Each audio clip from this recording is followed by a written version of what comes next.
Jangan mute mic. Tengok mic.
Assalamualaikum dan salam sejahtera ya. Selamat pagi.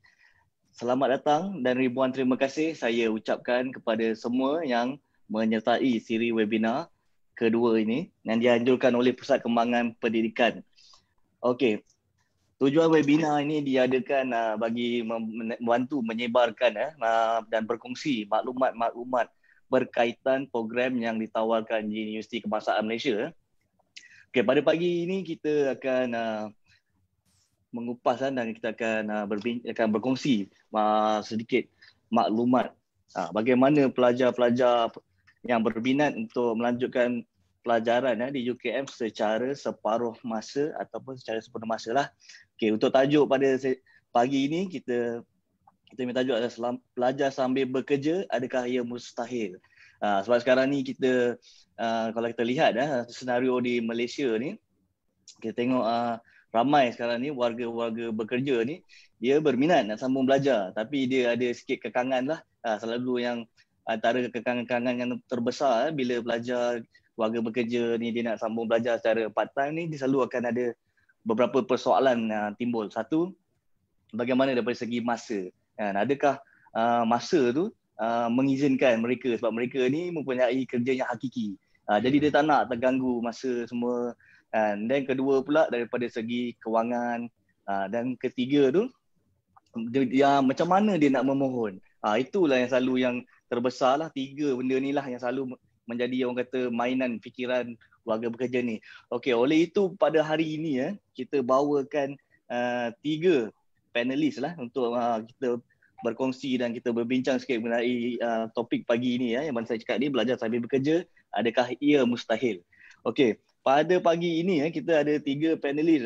Kita ada Encik Abdullah Sanusi, ada penyelaras program Sarjana Muda Pentadbiran Perniagaan dari Fakulti Ekonomi Pengurusan. Dan kita ada juga Puan Syahawati Umar, merupakan Ketua Eksekutif Kolej Antarabangsa Inovatif Petaling Jaya. Dan kita ada wakil daripada Pusat Kembangan Pendidikan, Encik Syahir Azmi Samsudin. Okey, untuk pagi ini tanpa membuang masa lagi, kita akan mulakan kita punya siri webinar yang kedua ni. Kita akan mulakan dengan Encik Abdullah Sanusi lah. Sebelum saya mula, mungkin saya boleh berkongsi sedikit latar belakang Encik Abdullah Sanusi punya pendidikan atau belakang pendidikan. Untuk maklumat penonton semua, maklumat anda semua, Encik Abdullah Sanusi ini merupakan graduan daripada Amerika Syarikat, University Missouri. Beliau punya pendidikan awal tu ijazah Sarjana Muda Pentadbiran Perniagaan di University Missouri, dan kemudian beliau telah menyambung pengajian di University St. Louis, Amerika Syarikat juga, dalam Sarjana Pentadbiran Perniagaan. Jadi Encik Abdullah Sanusi ni bukan calang-calang orangnya. Kita bawakan memang yang terbaik untuk kita salurkan maklumat-maklumat kepada anda. Okey. Encik Abdullah kita ada beberapa soalan lah untuk Encik Abdullah.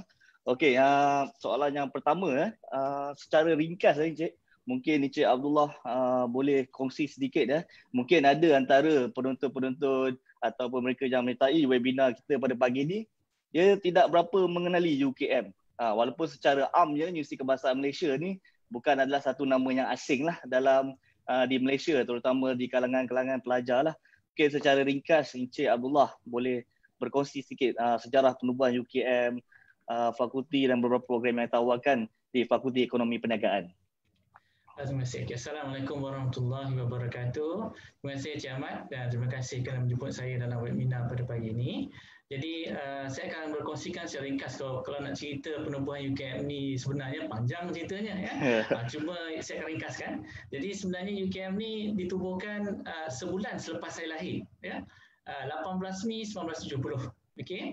Jadi sebenarnya penubuhan UKM ni sebenarnya dia ada satu matlamat yang amat penting, iaitu di antaranya adalah untuk memertabatkan bahasa Melayu sebagai bahasa ilmu ya. Jadi di antara tokoh-tokoh yang terlibat dengan penubuhan UKM inilah seperti Pendeta Zakbar ya. Dan juga ada lagi lain Abdul Kadir Adabi dan lain-lain lagi lah ya. Jadi penubuhan UKM ini sebenarnya bermula lama ya, bermula sejak tahun 19 awal tahun 1917 lagi ya, lama lagi. Akhirnya pada tahun 1968, Ogos 1968 ditubuhkan satu jaduankuasa penganjur untuk menubuhkan UKM ya.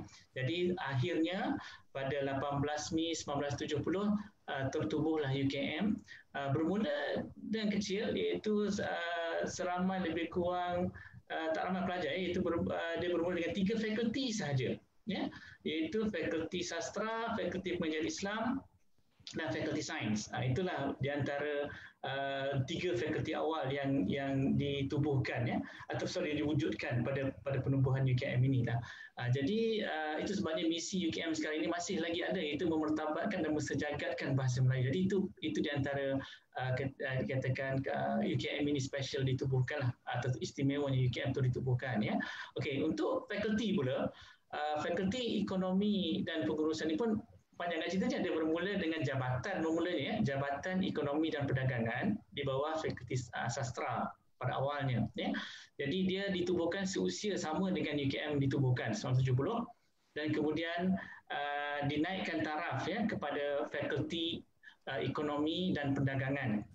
Jadi dia naik taraf di situ, dan kemudiannya dia ada beberapa kali bergabung. Kemudian pada tahun 1979 tak silap ya, dia diasingkan kepada Fakulti Ekonomi dan Fakulti Pengurusan Perniagaan, dan akhirnya pada tahun 2004 lah ya, maka fakulti itu bergabung semula, dan apabila tertubuhnya GSB, Graduate School of Business, maka dia dinamakan sebagai Fakulti Ekonomi dan Pengurusan. Jadi itulah kita katakan mula bergabung, cerai, gabung balik lah. Jadi itulah dia sejarahnya bagi fakulti. Jadi di fakulti ni program-program yang ditawarkan adalah seperti BBA ataupun kita kata Ijazah Sarjana Muda Pentadbiran Perniagaan ya. Kemudian Ijazah Sarjana Muda Perakaunan ya, dan juga Ijazah Sarjana Muda Ekonomi. Jadi bagi program PKP, 3 program sarjana muda ini ditawarkan di bawah PKP. Okey. Jadi mungkin di masa hadapan saya tak tahu, mungkin ada lagi program baru yang akan ditawarkan di bawah PKP, tapi buat masa ini inilah 3 program yang ditawarkan di PKP. Okey. Jadi so far di antara 3 program ini alhamdulillah mendapat sambutan yang baik, terutamanya program BBA lah ataupun Ijazah Sarjana Muda Pentadbiran Perniagaan. Itu di antara lah kita katakan program yang ditawarkan di PKP buat masa ini. Okey. Okey, terima kasih Encik Abdullah. Okey, terima kasih atas perkongsiannya ya, sebab rata-rata memang kita sebagai orang terutamanya orang awam ni memang dia tak ramai yang betul-betul faham kan kenapa ada penubuhan UKM ni atas sebab apa dan semuanya. Satu perkongsian yang menarik ya. So tadi Encik Abdullah ada sebut beberapa sebut mengenai PKP kan. Jadi kita bila sebut PKP ni kita kena tanya yang pakar Encik Azmi ya. Kita tanya Encik Syahir ya. Encik Syahir, boleh tak Encik Syahir terangkan secara ringkas ni apa sebenarnya PKP ni? Ini bukan PKP yang sekarang ni bukan pengawal gerakan ni, semua bukan MCO. Okey, Encik Syahir. Okey, terima kasih Encik Ahmad Zainul. Okey, PKP ni ikutkan bukan NGO lah. Nama panjang untuk PKP adalah Pusat Kembangan Pendidikan, setubuh sejak tahun 1999. Kemudian pada tahun 2006, Pusat Kembangan Pendidikan ni gabung dengan Pusat Pengajian Jurusan untuk menumpukan peningkatan status akademik dan daya saing masyarakat yang sedang bekerja. Kini seusianya sudah menjejak 19 tahun dan kita masih lagi meneruskan usaha perkembangan akademik untuk masyarakat lah, untuk seluruh Malaysia sebenarnya. Jadi PKP merupakan organisasi yang menawarkan pembelajaran sepanjang hayat di mana kita mengaplikasikan modul pembelajaran yang fleksibel, berinovasi dan persekitaran pembelajaran yang kondusif. Kita juga menyediakan peluang pembelajaran dan latihan kepada masyarakat dalam meningkatkan pengetahuan dan kemahiran ke arah pembangunan modal insan. Okey, dan masa yang sama PKP juga menawarkan program-program akademik dan profesional yang berdaya saing serta memenuhi keperluan semasa. Jadi kalau kita punya ringkasan di sini adalah kita menawarkan pembelajaran sama ada secara separuh masa, juga ada latihan-latihan yang sekiranya pelajar berminat dan boleh ikutilah yang mana kita anjurkan.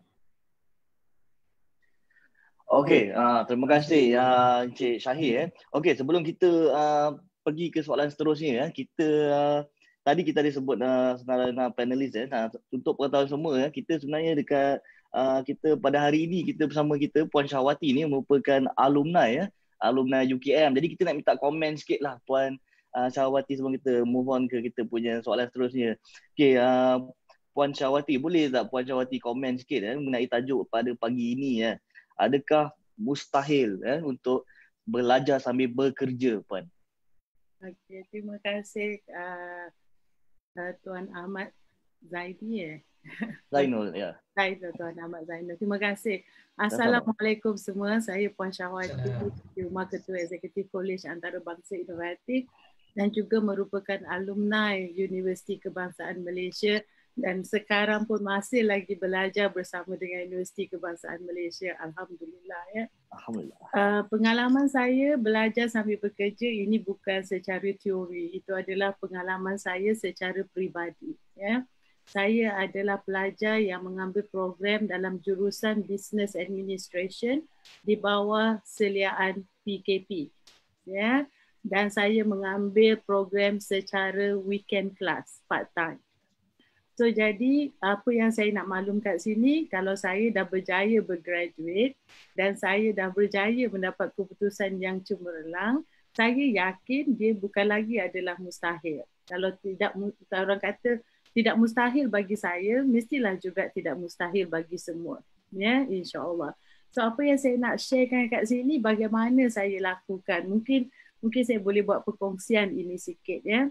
Yang pertamanya, bila kita buat keputusan untuk melanjutkan pengajian secara part time, dia mesti atas sebab yang kukuh ya. Sebab kalau sebab tu tak kukuh, perjuangan kita tu takut separuh jalan ya. So sebab yang kukuh biasanya orang nak meningkatkan dia punya career ya, maksudnya career dia nak jadi lebih bagus, dia nak jadi manager contohnya, dan dia ada peluang. So jadi bila dia dah ada sebab ataupun dia nak ubah orang kata keadaan hidup dia ya, daripada gaji yang kecil dia nak jadi lagi besar ya. So sebab ini cukup untuk dia jadikan sebagai motivasi. Yang kedua, bila dia dah buat decision tu, dia kena buat dua adjustment yang paling penting dalam hidup dia. Kita panggil adjust dan adapt. Sebab bila kita nak sacrifice weekend kita ni, kita kena adjust dan adapt ya. Sebab kalau kita tak adjust dan adapt, kita tak explain dekat family members kita tak explain dekat keluarga kita, kita mungkin akan mendapat constraint atau cabaran dalaman tu ya. So kita kena keluarkan dulu cabaran dalaman tu ya. So pengalaman saya kena make sure lah keluarga saya tu support. So bila weekend tu ramailah datang tolong masak, tolong buat ni, tolong adjust. Itu penting, adjust dan adapt. Bukan kita saja ya. Sebagai orang dewasa ni, setengah orang tu dia ada keluarga. So dia kena make sure dia explain lah dekat keluarga dia. Kalau keluarga dia tak faham, dia kena buat keluarga dia faham ya. Sebab perjuangan ni bukan untuk dia seorang, mungkin kebaikan dan kesenangan ni untuk semua. Ya. So bila kita dah masuk dalam program, ini adalah satu cabaran besar lah untuk part-timers ya. Sebab kita ni bekerja dan kadang-kadang kita juga adalah ketua, orang kata suri rumah tangga macam saya ni kan, macam kita semua bekerja dan kita juga ibu dan ada anak-anak, ada keluarga nak jaga ya. So jadi pengorbanan ni bukan dari kita seorang, pengorbanan ni melibatkan ahli keluarga juga. So ahli keluarga pun kena berkorban, maknanya weekend kita tu memang kita dedicated untuk belajar. Ini untuk yang nak mengambil ijazah lah kan. So jadi apa yang saya buat tu, saya time management dengan prioritization tu adalah mandatory. Ya. So maknanya kalau you cakap weekend you untuk you belajar, you kena dedicated weekend tu. Tapi prioritas tu macam mana? Janganlah bawa kerja rumah tu melepasi waktu weekend. Ya, setengah orang dia bawa balik weekend, dia tak buat kerja dia pergi kelas, lepas tu balik dia penat, dia tidur. Tak boleh macam tu. So you finish all the job, assignment, apa-apalah exercise yang lecturer you bagi tu during the weekend itself. So on the weekday you boleh fokus balik pada kerja you. So Tuan Zainul ya. So pada cara saya, itulah 4 perkara yang saya buat. First, kena adapt and adjust, bukan pada diri kita je, pada the whole family kita. Yang kedua adalah prioritas dan time management kena baik ya. So jadi bagi saya sebagai seorang yang bekerja, berkarier, jawatan saya pun orang kata memerlukan fokus yang besar ya. Kalau saya boleh buat, saya yakin dia bukan impossible kepada mereka kat luar sana, insya-Allah. Okey, terima kasih Puan Syahwati ya, di atas perkongsian Puan Syahwati ni memang menarik lah kan. So macam untuk Puan Syahwati ni, dia memang mengamalkan, dia berpegang pada dua perkara, adjust and adapt. Maksud dia kita kena sesuaikan diri. Kita kena belajar untuk sesuaikan diri kita dan cuba untuk adaptasi. Okey, dan yang keduanya pengurusan masa. Jadi memang kalau pengurusan masa ni memang kita pun sendiri, kita memang faham lah bila sebagai warga bekerja ni, pengurusan masa ni amat penting. Tapi bila kita sebut mengenai pengurusan masa ni, saya nak tanya Encik Syahir dengan Encik Abdullah ni, setuju tak kalau bab pengurusan masa ni wanita memang cekap? Betul tak? Kajian ada kata begitu. Memang kita memang kena setuju. Okey. Okey, kita pergi ke soalan yang seterusnya untuk Encik Abdullah. Okey, Encik Abdullah, saya ada satu soalan ya. Boleh tak Encik Abdullah jelaskan perbezaan laluan program arus perdana, PBJJ dan eksekutif apa beza dia laluan program ni? Laluan program ni kalau kita lihat daripada segi arus perdana, dia melalui UPU lah macam biasa ya. Maksudnya kalau ni laluan dulu lah, kan saya akan ceritakan bagaimana dia punya keperluan dia lah ya. PJJ dan juga eksekutif yang kita buat di PKP ni terus pada PKP lah. Alright. Cuma daripada segi kelayakan masuk dia, untuk program sarjana muda yang saya uruskan, yang saya selaraskan tu, basically adalah contoh kalau macam untuk arus perdana, kita ada laluan matrix, diploma dan STPM kan. Di eksekutif pun sama juga, kita ambil diploma, matrix kita ambil, tapi dengan ada satu syarat tambah, itu bekerja lah. Syaratnya dia mesti bekerja ya.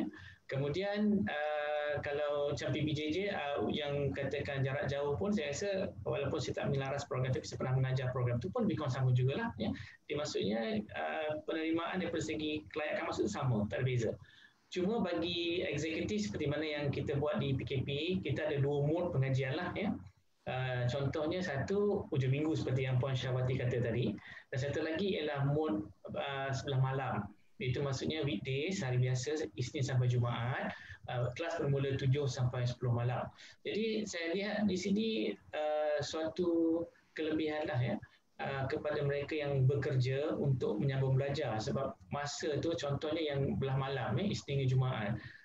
Tapi itulah seperti mana Puan Syahwati kata tadi, kena ada adapt and adjust lah. Jadi kalau lepas kerja, you boleh terus masuk kelas contohnya, dan sampai pukul 10, lepas tu habis. Jadi weekend tak kacau, satu kelebihan untuk malam lah. Tapi tu weekend pula, weekdays you fokus on your fokus yang kerja, dan weekend you masuk belajar. Jadi 2 mode ini kita tawarkan di PKP untuk program sarjana muda perakaunan, sarjana muda pentadbiran perniagaan, dan juga sarjana muda ekonomi. Jadi pelajar boleh memilihlah calon-calon yang ingin melanjutkan pelajaran dalam program-program ini, boleh pilih sama ada hujung minggu ataupun di belah malam di Kuala Lumpur. Jadi saya nak menyatakan juga ada perbezaan pusat lah, yang sebelah malam tu di Kuala Lumpur, pusat Kuala Lumpur, dan hujung minggu tu di pusat di UKM Bangi. Itu dia perbezaan antara tu. Cuma yang kalau balik sebelum arus perdana seperti biasa di main campus lah. Okey, itu saja. Okey, terima kasih Encik Abdullah. Okey, kalau tadi Encik Abdullah dah jelaskan apa beza laluan arus perdana, PBJJ, eksekutif ni. Sebab kita kalau kita tak ada di bahagian akademik ni, memang kita tak faham kan. Tadi selalu orang ada soalan kan, bila kita dapat ijazah ni, dekat ijazah tu dia ada tulis eksekutif ke? Dia akan tanya benda-benda macam tu. Betul tak Encik Abdullah? Alright, itu is a good point. Sebenarnya walaupun you eksekutif ke, PBJJ ke, UKM Arus Perdana ke, dalam scroll tu sama je, iaitu ijazah sarjana muda pentadbiran perniagaan. Tak ada tambah-tambah dah. Sebab itulah scroll yang dikeluarkan oleh UKM. Jadi daripada situ saya nak nyatakan di sini tidak ada apa-apa diskriminasi tentang scroll tu, sama saja. Jadi maksudnya siapa yang melalui program arus perdana, PBJJ, eksekutif, bila lalu ambil scroll tu nanti, bila dapat scroll yang rasmi tu, sama saja. Kalau katalah dia ambil ijazah sarjana muda pentadbiran perniagaan, itulah yang dinyatakan di atas scroll tersebut. Jadi betul, itu yang risaulah. InsyaAllah. Betul. Orang kata, senang kata, memang UKM yang endorse dia tu. Betul Betul, dan dia endorse oleh UKM, yes, sebenarnya. Okey, kita berbalik kepada Encik Syahir. Sebab bila Encik Abdullah dah terangkan laluan-laluan ni semua. Jadi ni kita nak tanya PKP sebab dia menguruskan kemasukan pelajar apa semua, permohonan apa semua melalui PKP. Jadi Encik Syahir boleh tak berkongsi jelaskan kepada mereka semua yang sedang menonton pada pagi ini syarat kemasukan ke program PBJJ dan eksekutif ni. Okey, kita menerima pelajar lepasan diploma, STPM, STAM dan juga apel A. Jadi kat sini kita boleh nampak banyak bidang-bidang yang kelayakannya kita terima untuk sama belajar ya. Kemudian semua lepasan ini layak menyambung mengikut terma dan syarat fakulti lah. Kat situ kita masih lagi mengikut syarat fakulti. Kenapa? Sebab apa? Kita punya program ni berdaftar dengan MQR. Jadi dia punya syarat dia adalah mesti selari dengan syarat fakulti. Sebab merujuk kepada Encik Abdullah cakap tadi, bila anda grad, dia tiada beza scroll tu. Kita tak nyatakan anda PBJJ ke eksekutif, kita nyatakan anda belajar seperti sepenuh masa. Ya, di situ antara kelebihan program yang dikendalikan di UKM ni lah. Okey, Encik Syahir. Boleh tak Encik Syahir mohonkan jelaskan mungkin secara ringkas langkah yang perlu diambil untuk mengikuti dan memohon program ni. Okey, dulu kita guna sistem manual tapi itu banyak masalah dan kita dah upgrade lah. Kita guna sistem atas talian iaitu sistem permohonan e-speed. Sebentar ya.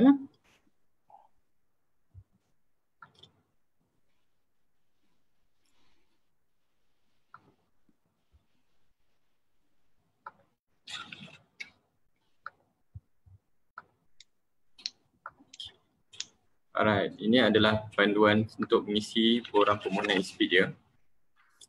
Okey. Seperti yang kita lihat di sini. Okey, langkah pertama yang pelajar harus buat adalah masuk ke laman web rasmi PKP ya, www.ukm.my/pkp dan lihat di bahagian permohonan dan klik dekat tata cara permohonan. Kemudian di sini tata cara permohonan ni ada menceritakan sedikit sebanyak tentang cara-cara memohon serta senarai semakan butiran apa yang serta tarikh-tarikh yang terkandung untuk kemudahan dan maklumat pelajar lah. Okey, kemudian kita ada butang borang permohonan e-speed. Inilah kita punya sistem permohonan atas talian yang kita gunakan sekarang.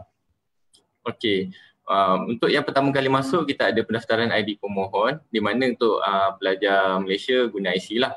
Tapi kalau untuk pelajar yang luar negara atau masuk tetap itu guna pasport.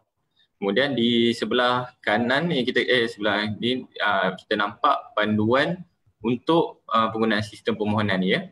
Okey, yang ni semua maklumat apa itu sistem e-speed, bagaimana cara-cara untuk mengisi e-speed dan apa yang maklumat-maklumat diperlukan. Okey, kemudian setelah daftar kita log masuk. Okey, so log masuk ni kita perlukan IC dengan password sajalah. Okey, kemudian kita ada dua butang utama di sini iaitu permohonan dan semakan keputusan. Okey, seperti yang anda lihat di legenda ini ada simbol status petunjuk. So maksudnya mana yang pangkah itu adalah mandatory untuk diisi dan bintang itu adalah pilihan lah. Okey, kalau bukti maklumat yang dah dilengkapkan tu dia dah isi semua, dia akan tunjuk tanda tick right. Okey, kemudian di sini kita ada tahap-tahap di mana semua kita menggabungkan semua permohonan kita centralize. Jadi di sini daripada degree sehingga ke sarjana kita ada letak dalam ni ya. Okey, untuk kita fokus pada Sekretariat PJJ, untuk bawah ekonomi dan pengurusan kita letak Prasis Wazah separuh masa. Jadi kat sini dia ada pengasingan sikit di situ.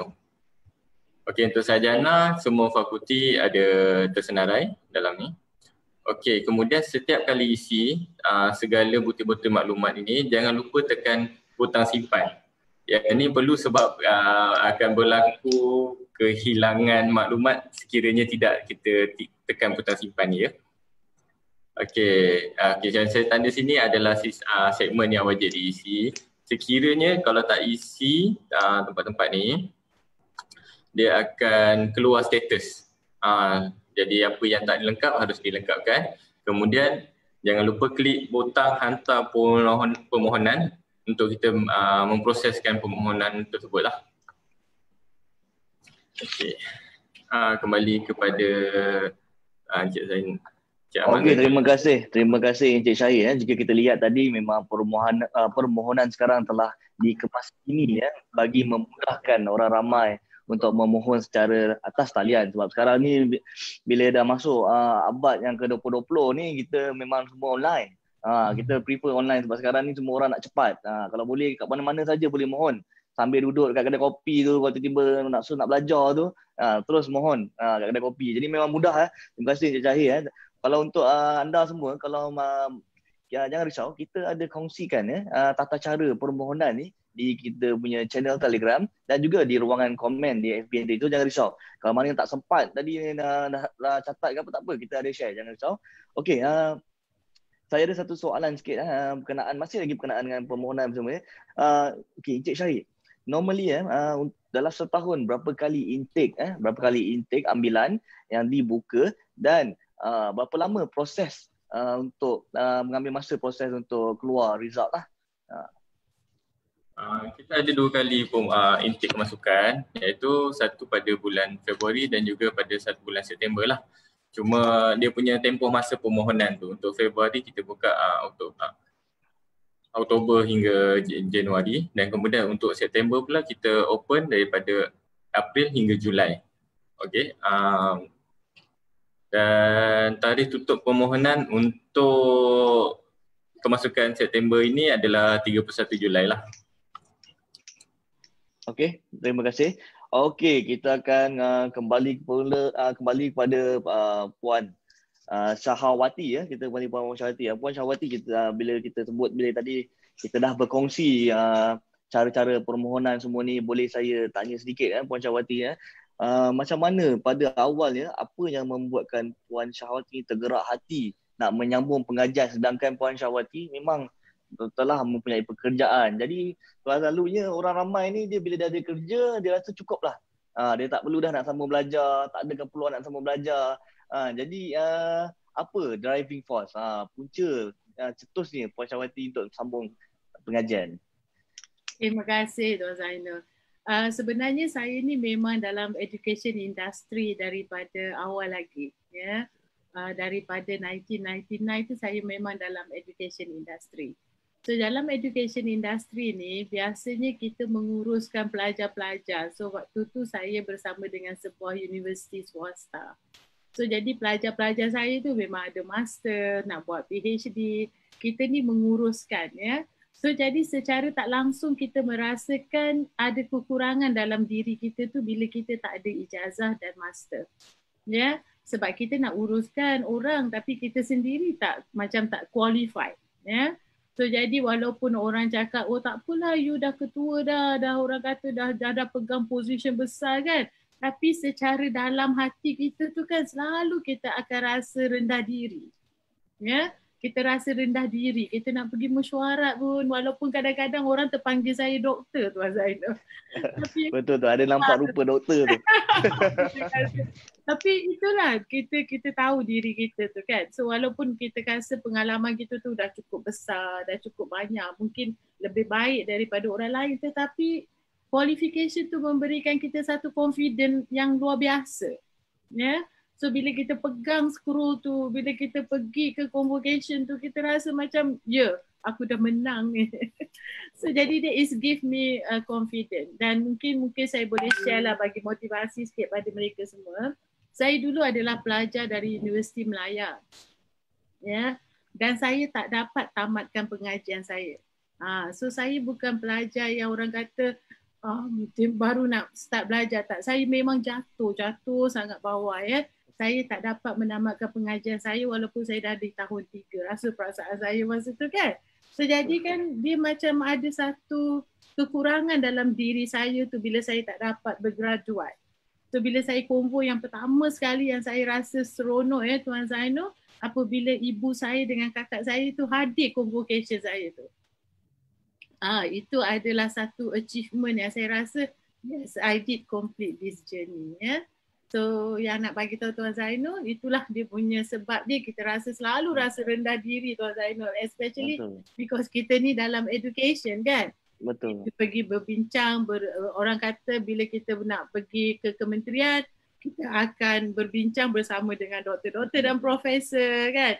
Bila kita nak buat polisi untuk kerajaan, kita dipanggil dan kita nak bincang dengan mereka. Walaupun kita ada pengalaman, walaupun kementerian tidak orang kata double standard saya ke apa, secara peribadi saya rasa rendah diri. Ya. Kita terima kasih Puan Syahwati. Saya memang amat tersentuh dengan perkongsian Puan Syahwati ni sebab memang orang kata membuka minda kita semua. Sebenarnya kita ni jangan berhenti untuk cuba menambah baik diri kita sebab kita kalau bab kata pepatah orang Melayu ni sediakan payung sebelum hujan, kalau tak nanti basah kuyup. Jadi dalam relate dengan kita punya topik ni sebenarnya kalau kita lihat sekarang ni di Malaysia ni kalau kita lihat sekarang ekoran COVID-19 yang sedang melanda dunia ni dianggarkan ramai akan kehilangan pekerjaannya.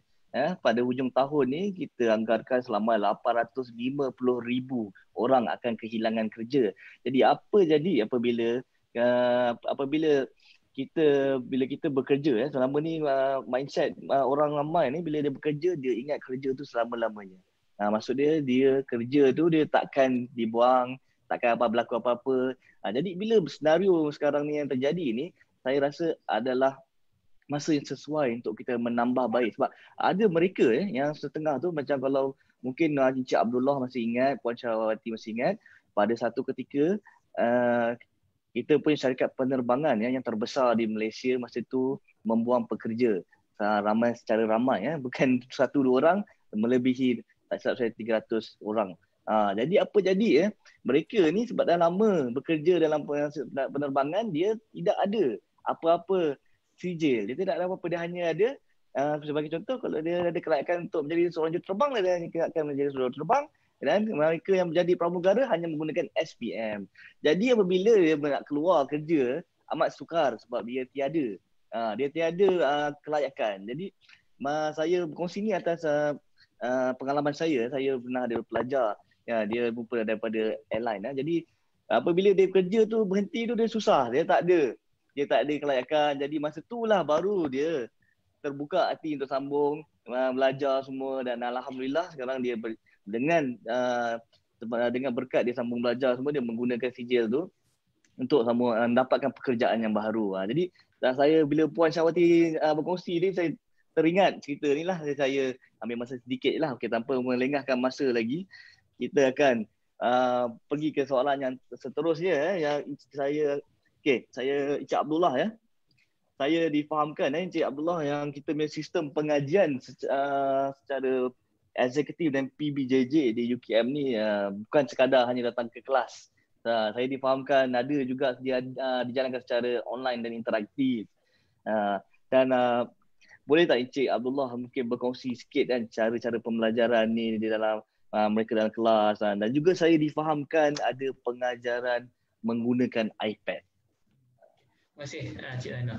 Alright, sebelum saya masuk ke menjawab soalan itu secara spesifik, saya nak beritahulah kepada pemohon di luar sana, kaedah pengajaran yang kita gunakan untuk program eksekutif dan PPJJ ini kualitinya sama sahaja dengan arus perdana. Apa yang pelajar arus perdana buat, apa arus perdana dapat, buku teks ke, material ke, sama juga apa yang PPJJ dan eksekutif dapat. Okay? Jadi ini nak menyatakan bahawa program ni program yang berkualiti, ya. Dan layaklah di mana atas scroll tak ada apa-apa tulisan lain, hanya daripada UKM sahaja sebab sama programnya. Okay, now back to the kaedah pengajaran tadi. Okay, di eksekutif sekarang ni, apa yang kita buat program eksekutif ni, kita ada mode dalam talian dan juga mode bersemuka. Okey, 7 minggu bersemuka dan 7 minggu dalam talian. Jadi ini sebenarnya idea ni tercetus kepada fakulti melihat kepada seperti mana yang Cik Zainal kata constraint masa tadi yang pertama tadi lah, ya. Kalau katalah seperti yang kita laksanakan di arus perdana, kita perlu berjumpa bersemuka selama 14 kali. Jadi ini mungkin bagi mereka yang bekerja, contoh seperti macam contohlah Puan Syahwati yang busy, mungkin dia akan banyak masa dia perlu diluangkan di situ, ya. Jadi bila kita cut per half bersemuka dan 7 minggu lagi tu boleh berada di mana-mana dengan guidance daripada pensyarah, ya. Menggunakan platform kita di UKM, ada UKM Folio. Ini yang pertamalah, kita boleh buat macam-macam di sana sekarang ni. Dan yang keduanya, kita menggunakan iPad secara dalam talian dan kuliah boleh diadakan dalam talian. Dan kita sekarang ada yang terbaru, additional ialah kita menggunakan Microsoft Teams, ya. Jadi sebenarnya pelajar boleh berada di mana-mana semasa dalam talian tu dan boleh mengikuti kuliah secara live ataupun recording daripada pensyarah. Jadi maksudnya yang perlu wajib datang ke kelas tu, ni selepas COVID-19 lah, ya, sekarang tak boleh lagi, ya, ialah 7 minggu tu saja. Tapi sekarang oleh kerana COVID-19 ni constraint semua tak boleh datang ke kelas oleh kerana arahan daripada KPT bahawa semua kena online, maka sekarang ni semuanya dilaksanakan secara dalam talian. Jadi sebenarnya bagus juga ini satu, kita katakan training untuk pensyarah dan pelajar untuk membiasakan diri bagaimana kita nak conduct kelas dalam talian. Dan saya nampak improvement tu banyaklah daripada pelajar dan komitmen pelajar pun lebih tinggi. Sebab kenapa? Bila mereka guna iPad saja, mereka boleh buat iPad tu ke mana-mana. Ini pengalaman saya cerita sikit, ya. Ada seorang pelajar ni, dia ialah merupakan polis, ya. Jadi semasa COVID-19 ni dia bertugas setiap malam, ya. Jadi ada sekali satu malam tu saya nampak gambar dia dalam van.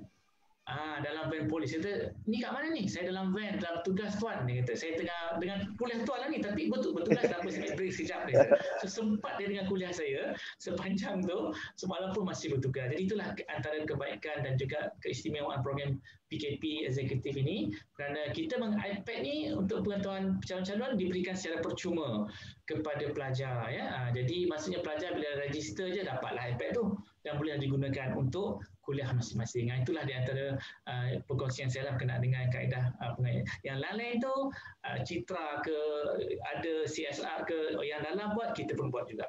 Jadi itulah di antara perkongsian saya. Terima kasih. Okey, terima kasih Cik Abdullah. Okey, kalau kita lihat di sini, ya, dan tuan-tuan dan puan-puan, ya, memang di UKM ni memang tidak sukar. Memang kita telah program yang kita create ni memang khas, kita tailoredkan, kita memang khususkan untuk warga bekerja. Jadi memang mudah, tidak menjadi masalah untuk mereka, even mereka yang busy sekali macam mana pun, insya-Allah tidak menjadi masalah lah untuk mereka lanjutkan pengajian, ya. Okey, saya berkongsi sebentar, ya. Saya ingin ucapkan ribuan terima kasih kepada mereka yang menonton, ya. Setakat masa ini saya lihat, ya, pada jam 11.41 ni kita mempunyai lebih kurang 213 viewer. Ya, jadi ingin ucapkan ribuan terima kasih kepada mereka yang menonton, ya, pada pagi ini, sanggup pagi-pagi terus duduk depan laptop untuk mengetahui cara-cara bagaimana untuk melanjutkan pelajaran, belajar secara separuh masa di UKM ni. Terima kasih. Dan kita juga telah menerima ratusan soalan di FB dan saya ada pick beberapa soalan, ya. Secara amnya, rata-rata yang sedang menonton ni dia ingin mengetahui bagaimanakah ini mungkin lebih rasa sesuai untuk dijawab oleh Encik Syahir. Ada soalan ni dia tanya, Tuan Puan, bila pihak UKM boleh umumkan penerimaan, soalan pertama maksud dia bila keluar result. Sebenarnya tadi Encik Syahir dia dah jawab tadi, tapi tak apa, Encik Syahir mungkin boleh jelaskan lagi sekali. Dan dia juga ada tanya, bila mohon eksekutif ni perlu ke melalui UPU? Perlu ke melalui UPU kan? Mesti ada temu duga ke? Okey Encik Syahir. Okey, terima kasih Encik Zainul. Untuk result keputusan permohonan biasanya kita akan keluarkan lebih kurang dalam 2 minggu selepas tarikh tutup permohonan. Boleh Encik Abdullah selaja tu kan. Jadi dalam jangka masa itu memang kita dah kumpul semua, dan ada satu masa situasi tu kita walaupun belum tarikh tutup permohonan lagi, kita dah serah kepada penyelaras, contohnya kepada Encik Abdullah, dia memang dah proses siap-siap walaupun belum tarikh tutup permohonan lagi. Jadi kat sini kita beritahu sendiri siapa cepat dia boleh dapat jugalah Encik Abdullah kan. Okey. Kemudian untuk permohonan, ini saluran eksekutif bukan melalui UPU seperti saya terangkan tadi, saluran eksekutif melalui sistem e-speed. Masuk permohonan di tata cara permohonan PKP, dan di situ ada borang permohonan atas talian e-speed Okey, terima kasih Encik Zainul. Okey, ada lagi soalan memang banyak saya minta maaf, saya hanya boleh select a few lah. Okey, sebagai contohnya ada satu soalan daripada pengguna Facebook ni dia bertanyakan Assalamualaikum, saya merupakan mahasiswa Universiti Al-Azhar Mesir yang pulang ke Malaysia berikutan pandemik COVID. Jadi dia ingin bertanya mengenai urusan transfer kredit daripada Universiti Azhar ke UKM, adakah boleh untuk kos pengajian Islam Syariah? So minta Tuan Encik Syahir Tuan Syahir untuk memberi penjelasan. Okey, kita menerima mana-mana permohonan, tiada masalah, tapi yang penting syarat kemasukan dia selari dengan syarat kemasukan yang dikehendaki oleh fakulti. Dan saya rasa untuk syarat ni kalau lebih jelas, kita boleh tanya pada Encik Abdullah bagaimana cara pemindahan kredit, bagaimana fakulti menimbang tara untuk menapis pelajar-pelajar ini. Boleh saya sambung di situ. Jadi untuk pemindahan kredit ni, macam contoh saya akan beri example, saya punya program lah BBA fakulti memang dah ada penilaian terhadap setiap kursus bagi setiap program tu. Contohlah kata daripada KPTM, daripada UiTM, daripada universiti luar, universiti swasta, kita ada dia punya kita kata penilaian awal. Jadi fakulti dah siap-siap adakan penyetaraan tersebut ataupun pemindahan kredit tersebut, mana yang diterima, mana yang tidak Cuma untuk kes-kes tertentu, contohlah katalah universiti tak ada dalam list, apa yang kita akan perlukan ialah silibus daripada program tersebut. Contohlah katalah kursus kelakon organisasi contohlah Jadi kita nakkan rangka kursus tu daripada universiti ataupun institusi di mana dia bergraduat sebelum ni, kita nak nilai. Kalau katalah sama, kita akan terima pemindahan kredit tersebut. Jadi very simple dia straightforward je. Jadi kalau untuk fakulti kalau minat promotion mana ada list dia. Jadi kalau katalah pelajar yang nak mohon, dia boleh tengok list nanti dalam website PKP mana-mana kursus yang boleh kita pindahkan kredit. Cuma nak nyatakanlah grade yang kita terima tu selalunya B dan ke atas. B dan ke atas. Yang bawah tak terima lah. Kita ambil situ. Okey, terima kasih. Okey, terima kasih. Okey, kita kembali kepada topik kita pada pagi ni Nanti kita akan kongsikan lagi soalan-soalan yang diajukan di ruangan komen kita Okey, Encik Syahir, selalunya ini merupakan antara perkara yang kebanyakan pemohon ni lakukan. Mungkin Encik Syahir boleh kongsikan sedikit kesilapan yang selalu dilakukan oleh pemohon atau oleh pelajar ni, dan bagaimana untuk mengelakkan dan melakukan kesilapan. Mungkin ada cara Encik Syahir yang boleh bagi tips ke? Okey, kesilapan permohonan yang biasa kita jumpa adalah salah letak tahap pengajian, salah letak program, hantar permohonan tanpa melengkapkan semua maklumat-maklumat penting. Jadi bila jadi perkara macam ni, biasanya fakulti bukan tak nak proses, fakulti terima, tapi masalahnya tak boleh nak proses. Ada satu tu dia lupa letak dia punya sijil akademik dia. Dah, lagi apa fakulti jam. Lepas tu kemudian lain satu, butang hantar permohonan. Seperti saya ada tunjuk tadi dekat slide tentang cara memohon tadi, rata-ratanya saya tengok ada yang lupa hantar, tekan borang hantar permohonan. Jadi bila tak tekan butang tu, kita seolah-olah macam dalam agreement, saya tak setujulah jadi diproses. Macam tu. Jadi bila dah jadi tu, kita tak boleh buat apa-apa. Okey. Terima kasih. Okey, terima kasih Encik Syahir. Okey, kita untuk soalan seterusnya lebih khusus kepada Encik Abdullah dan Puan Syahawati. Okey, selalu kita bila kita sebut bila kita cakap pasal sambung belajar ni semua, dia ada pelajar, orang ramai dia akan ada mengapa mereka mahu melanjutkan pelajaran. Selalunya ada dua perkara lah. Antara mereka kenapa sebab pertama adalah untuk mungkin mereka nak sambung belajar untuk upgrade pekerjaan mereka. Sebagai contoh untuk kenaikan pangkat dan sebagainya. Dan kedua memang sambung belajar sebab mereka mahu melanjutkan pengajian tu untuk self lah, maksudnya untuk diri mereka sendiri. Dia mahu sambung ke master ataupun PhD. Okey, saya nak ingin bertanyakan pada Encik Abdullah dahulu. Bagaimana dengan prospek pekerjaan dan peluang sebagai contoh boleh ke mereka yang menggunakan sijil ijazah eksekutif ni untuk kegunaan naik pangkat bagi sektor awam maupun sektor swasta? Terima kasih. Jadi ingin saya jelaskan di sini, seperti mana Encik Syahir kata tadi, program yang kita tawarkan di PKP ini adalah daripada fakulti. Jadi fakulti sudah sedia ada mempunyai kelulusan ataupun akreditasi daripada pihak MQA. Sebabnya kita dalam MQR tu, kita tak ada nama itu, nama program tu. Jadi pemohon jangan risau bahawa kalau dah terima scroll pun tak ada apa-apa tulisan lain, hanyalah UKM sahaja. Dan program ini memang boleh digunakan, ataupun ijazah yang diterima ini memang boleh digunakan sama ada untuk awam ataupun sektor awam ataupun di sektor swasta, dan memang telah diakreditasikan oleh pihak MQR atau MQE dan telah mendapat MQR-nya. Jadi ini juga saya nyatakan di sini bahawa program eksekutif ni ialah merupakan program dah lama ditawarkan, dan sepanjang saya mengajar lah, saya start mengajar program saya tahun 2000 lagi, dan saya telah nampak ramai sangat bekas-bekas graduan kita telah mendapat kenaikan pangkat dan telah berjaya dalam kerjaya mereka. Jadi contoh yang paling ni kita ada live punya example lah, Puan Syahawati, bagaimana dia telah berjaya dalam kerjayanya. Jadi yang lain-lain ramai, contoh dalam sektor kerajaan dan juga sektor swasta yang bila saya dapat feedback tu mereka telah mendapat career advancement ataupun kenaikan pangkat.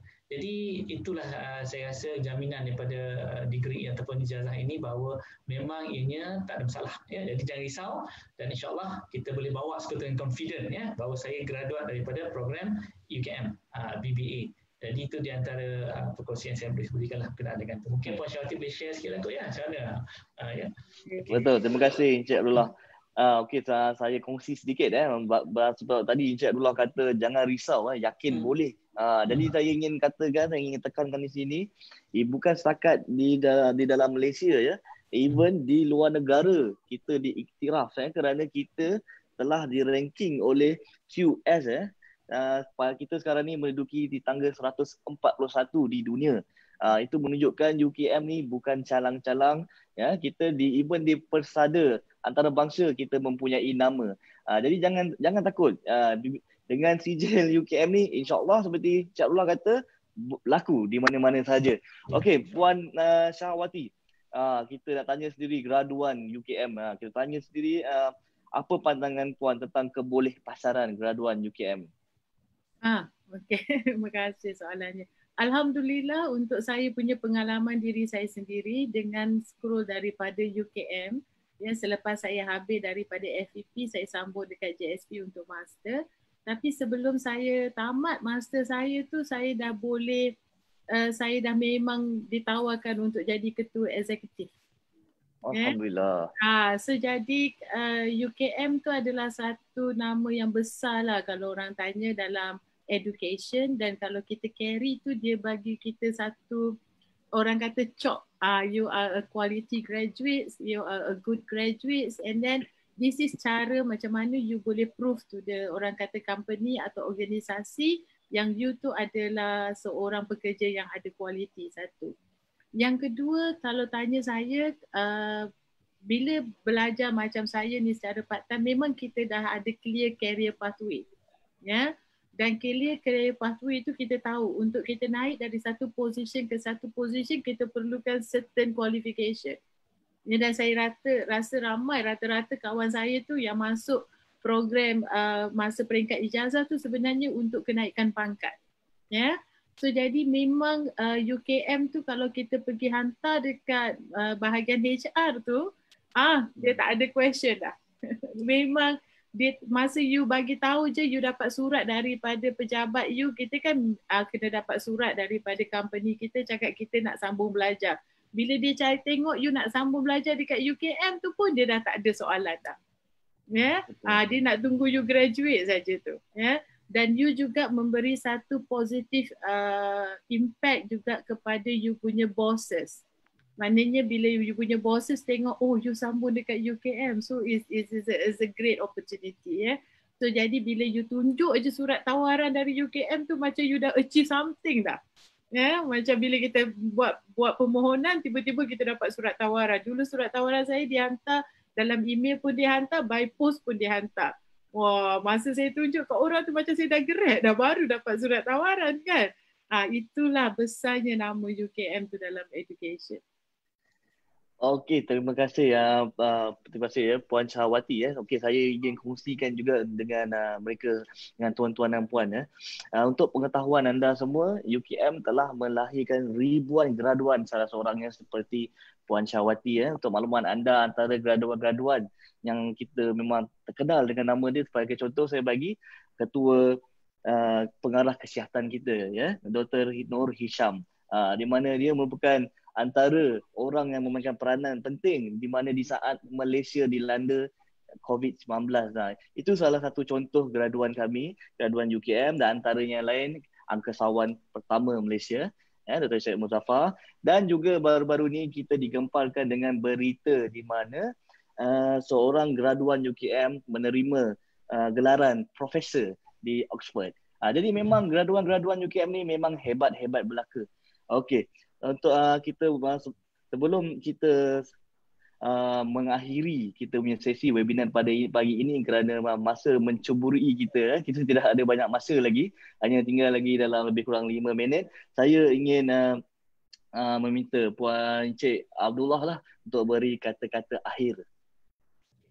Jadi untuk saya simpulkan dalam webinar kita ni, saya nyatakan satu perkara, PKP UKM ataupun program-program UKM ini merupakan program yang berkualiti, dan institusi UKM ini merupakan tempat ataupun institusi yang terbaik lah ya bagi mana-mana calon yang ingin melanjutkan pelajaran, terutamanya bagi program yang ditawarkan oleh PKP, kerana antara perkara yang saya rasakan amat berkualiti berdasarkan kepada observation saya. Yang pertama, dari segi kaedah pengajaran yang kita gunakan, iaitu menggunakan dalam talian dan juga menggunakan secara bersemuka ya.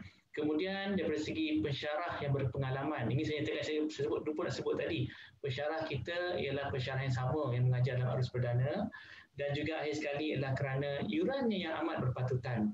Jadi saya rasa bagi mereka yang dah bekerja dan sedang bekerja dan ingin melanjutkan pelajaran, UKM adalah tempat yang terbaik untuk mereka melanjutkan pelajaran.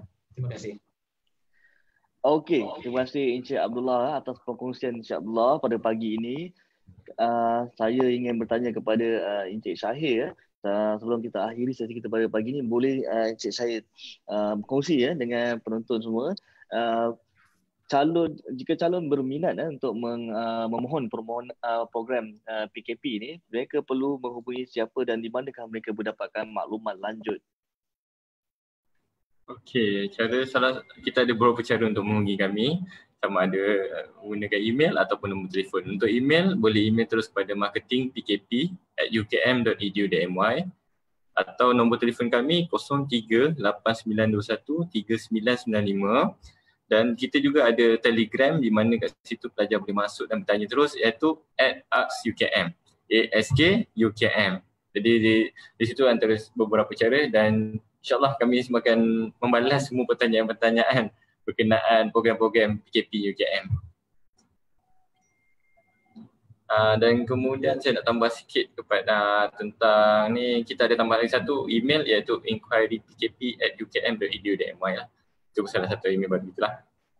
Okey, sebelum saya terlupa, saya ingin bertanya pada Encik saya juga laluan seperti bagi mereka yang ingin memohon menggunakan apel. Mungkin Encik Syahir boleh secara ringkaslah jelaskan cara-cara dia. Okey, APLA ini merupakan salah satu sijil yang mengiktiraf pengalaman kerja. Jadi kepada lepasan SPM, jangan bimbang, anda bukan tak diterima langsung. Kita terima. Anda harus mengikuti APLA dulu. Boleh lihat di website MQA. Ada APLA itu, dan untuk pelajar masuk ke UKM atau saya boleh cakap BB antara yang menerimanya, kita memerlukan MQA tahap 6. Itu sahaja. Jadi kalau ada sebarang persoalan, boleh terus tanya direct kepada kami, sama ada email, nombor telefon pun, kita akan bagi lebih detail bagaimana untuk melalui APLA ni lah. Okey, baik, terima kasih Encik saya. Okey, Puan Syahawati, mungkin ada sepatah dua kata sebelum kita akhiri sesi pagi ini. Saya punya nasihat kepada mereka di luar sana, penonton ataupun rakan-rakan yang orang kata ada niat untuk menyambungkan pelajaran untuk kelestarian diri kita sendiri, teruskanlah niat tu, ya, insya-Allah perjalanan kita ini mudah, ya, dan daftarlah mengikut yang Cik Syahir cakap, mudah. Pelajaran saya dengan PKP saya dapati sangat mudah sebab lecturer dia memang sangat-sangat membantu, ya. Walaupun kita sebagai pelajar, dia tak pernah treat kita sebagai pelajar. Kita ni macam rakan-rakan je. So insya-Allah perjalanan tu akan jadi mudah untuk kita dan mereka pun faham yang kita ni bekerja dan cara-cara kita punya, orang kata nak mensiapkan kerja sekolah, orang cakap tu taklah sesusah mana, ya. So jadi saya punya tips kepada mereka kat luar sana, bila kita nak mengambil satu perjalanan yang jauh, jangan terlalu fikir benda yang jauh tu. Kita melangkah tu biar pendek-pendek dulu, ya. Kita tengok semester 1 dulu. Percayalah, once sudah lulus je semester 1, semester 2, 3, 4 tu nothing dah for you, ya. Langkah tu biar pendek-pendek dulu, insya-Allah kita akan sampai juga hujung dia. Itu je. Okey, terima kasih. Terima kasih Puan Syahawati. Okey, untuk sesi pada pagi ini kita akan akhiri sesi pagi ini, dan saya ingin mengucapkan ribuan terima kasih kepada mereka yang sedang menonton dan juga kepada panelis jemputan kita Encik Abdullah dan Puan Syahawati yang sudi berkongsi maklumat, berkongsi pengalaman dengan penonton semua lah. Okey, saya ingin mengingatkan kepada semua untuk sesi yang pada tengah hari ini kita ada sesi benefits of studying in Malaysia and UKM as international students. Okey, yang untuk sesi ini kita memang bawa jemputan panelis kita memang khas. Kita bawa daripada Dubai. Kita bawa Encik Ahmad Darul Akmal bin Muhammad Ali, Vice Consul daripada Education Malaysia Dubai. Dan juga kita juga mempunyai panel jemputan Profesor Madya Dr. Muhammad Faiz bin Mansur, merupakan program koordinator di Fakulti Kejuruteraan Alam Bina. Okey, tanpa melengahkan lagi, saya akhiri sesi pada pagi ini dengan ucapan Assalamualaikum dan terima kasih. Waalaikumsalam warahmatullahi wabarakatuh.